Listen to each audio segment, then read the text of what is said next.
ataupun masyarakat komunitas yang merasa dirugikan dengan kebijakan ini, tentu ada saluran-saluran yang bisa dilakukan.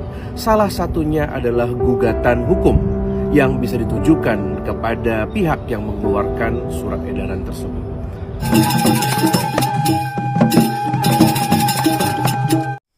Om Swastiastu, Pak. Ya, Om Swastiastu. Banyak pengusaha air minum yang keberatan dengan adanya pelarangan memproduksi air minum dalam kemasan plastik di bawah 1 liter, Pak. Keberatan saja silakan, SE tetap akan jalan. Kalau dilarang memproduksi berukuran di bawah 1 liter, ya bikin yang lebih dari itu. Bagaimana kalau usaha air minum itu melanggar SE, Pak? Izin usahanya saya akan cabut. SE ini harus jalan, sukses. Kalau mau Bali ini baik dan bersih, jalankan SE ini. Jangan neko-neko. Baik, Pak. Nanti saya mungkin kembali lagi, Pak. Saya permisi dulu. Silakan, silakan.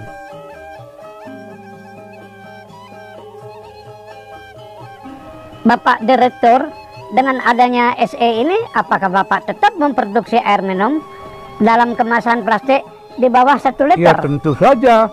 Masyarakat kan masih sangat membutuhkan dalam kemasan yang kecil. Apalagi dalam resepsi, dalam upacara keagamaan. Air kemasan seperti ya gelas itu ya sangat praktis dong. Masa itu dilarang? Kalau produksi kami dilarang, lalu bagaimana produksi yang lainnya? Kan banyak sekali minuman yang kemasannya di bawah 1 liter. Tapi bagaimana kalau benar-benar Bapak Gubernur menjatuhkan sanksi? Izin perusahaan Bapak akan dicabut. Ya, kami akan menggugat ke pengadilan. Sebagaimana anjuran dari Bapak Arya Wedakarna, anggota DPD RI Dapil Bali. Bagaimana anjuran dari Bapak AWK? Silahkan wawancarai langsung dengan Bapak AWK. Jangan kepada saya dong.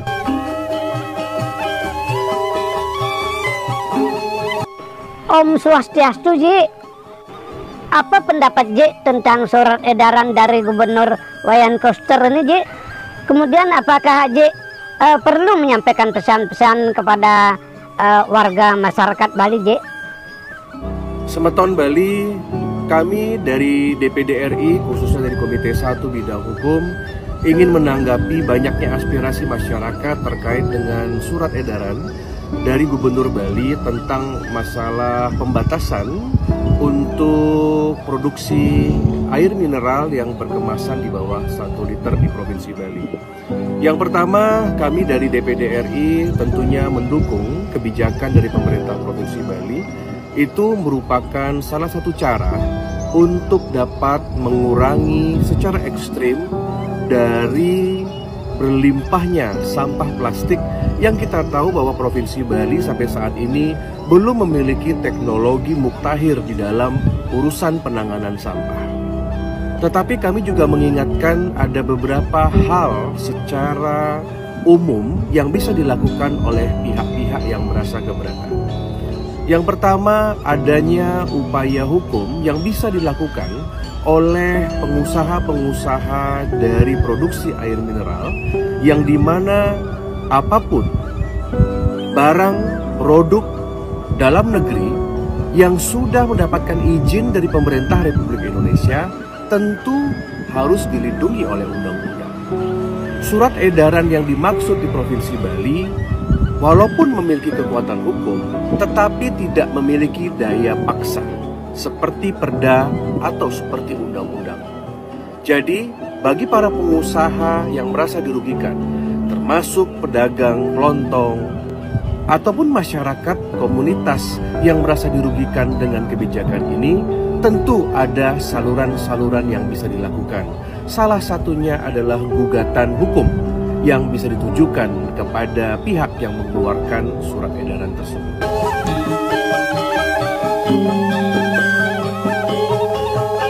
Om Swastiastu, Pak. Bapak sebagai alpukat kan? Sebagai alpukat, memangnya aku ini bisa dijus Advokat itu nak ya. Advokat. Oh iya, maaf Pak. Maklum aja Pak, saya ini kan wartawan gadungan. Oh nggak apa-apa. Saya juga advokat gadungan. Apa yang perlu saya bantu? Bagaimana pandangan Bapak tentang SE nomor 9 tahun 2025 itu Pak? Yang namanya SE itu adalah surat perintah dari seorang pejabat yang berlaku dan mengikat di kalangan instansinya, di mana SE itu dibuat. Ingat, SE itu bukan aturan perundang-undangan yang bisa berlaku dan mengikat untuk di luar instansi yang di mana SE itu dibuat. Jadi tegasnya SE itu tidak bisa diberlakukan untuk pengusaha air minum, pedagang, distributor yang berada di luar instansi itu. Itu berarti SE ini berlaku untuk di kalangan pemerintah daerah. Berarti Bapak akan melakukan gugatan dong kalau seandainya izin usaha air minum itu dicabut oleh Bapak Gubernur. Iya jelas, apalagi saya sudah dihubungi oleh beberapa pengusaha air minum dan saya sudah mempersiapkan surat kuasa khusus. Karena SE ini saya anggap aneh. Klien saya ini kan sudah mendapat izin dari pemerintah, dari khususnya dari misalnya dari Kementerian Perindustrian. Barang-barang yang kami produksi juga bukan barang terlarang seperti narkoba. Tetapi kebijakan Bapak Gubernur ini kan bagus Pak. Jadi Bali ini supaya bersih, indah, rapi, dan lain sebagainya. Apalagi Bali ini sebagai destinasi pariwisata yang sudah tersohor di seluruh dunia. Apalagi dijuluki Pulau Sorga, Pulau Kahyangan, ya harus bersih dong Pak. Ya tentu saja kita semua mendukung kebijakan ini, khususnya di dalam menciptakan kebersihan. Tetapi yang aneh kan caranya itu. Kita kan sudah lama tahu botol-botol plastik itu bisa didaur ulang, bisa dipungut oleh pemulung, sehingga pemulung juga mendapatkan penghasilan. Kalau soal mengotori, produk-produk lain kan banyak juga mengotori. Apa itu tidak dilarang? Nah, disinilah tidak adilnya atau tidak konsistennya Bapak Wayan Koster di dalam mengeluarkan kebijakan. Aneh kan? Lalu kebijakan apa yang mesti ditempuh Pak? Sebagaimana dianjurkan oleh Bapak AWK. Yang perlu diupayakan adalah pengolahan sampah, bukan pelarangan. Oh, suksema Bapak Advokat. Saya akan menemui Bapak AWK kembali. Nanti akan kembali saya ke sini kalau perlu.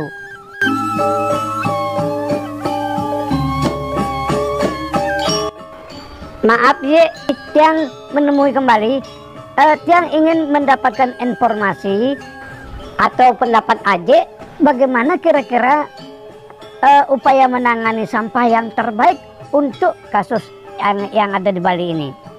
Salah satu penanganan yang paling terbaik untuk sampah di Bali adalah dengan insenerator.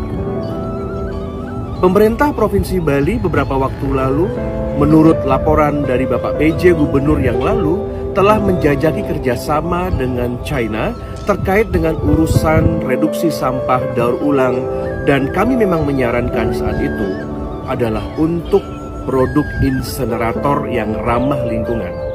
Ini yang permisi dulu Je, yang mau bertemu lagi dengan pengacara.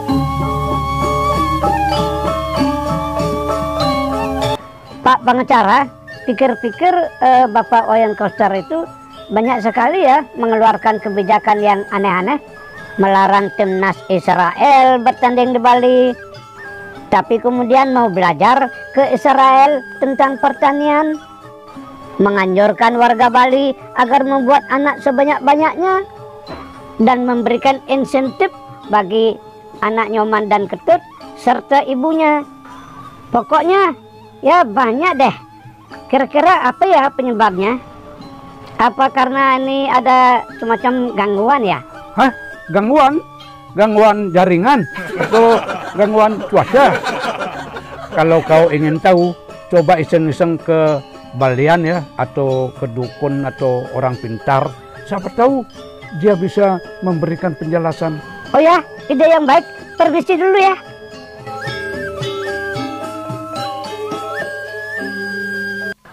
Om Swastiastu Juru Balian, titiang nunasang napi mawinan, titiang meder bepiana, tuh Dewa Ratu, bengkung, males, memunya duen gegane Juru Balian. Titiang nunas tulung Juru Balian, mangda Juru Balian, ledang ngecen titiang pewarah-warah. Kira-kira dijesisip neniki. Liu faktor penyebabnya menlueng. Pertama bisa ulian karena memang karakternya, karena memang uli di kedituane, mulai yang lah sifat-sifat atau karakter kekitu. Kedua karena faktor pendidikan. Tiga mungkin karena salah pergaulan tuh itu tuh. Enggih suksema Juru Balian, titiang makin lungsur mepamit.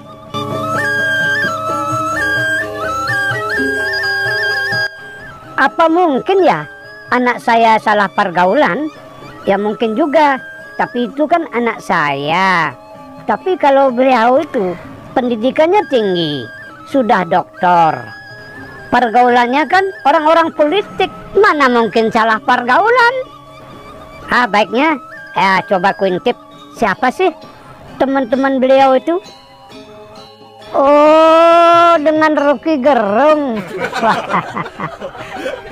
Pantesan. Kita kan sudah semua tahu kalau Rocky Gerung itu suka ngoceh, nyinyir, pembenci. Aduh, jangan-jangan Bapak Wayan itu kena virusnya atau ketularnya sifat-sifat Rocky Gerung ya. Aduh. Ada yang mengatakan saya bajingan yang tolol, ya kan? Tapi saya nggak sebut namanya, kalian sudah tahu loh. Nggak apa-apa. Sekarang saya tidak ragu-ragu mengatakan presiden ke-8 kita adalah bajingan tolol.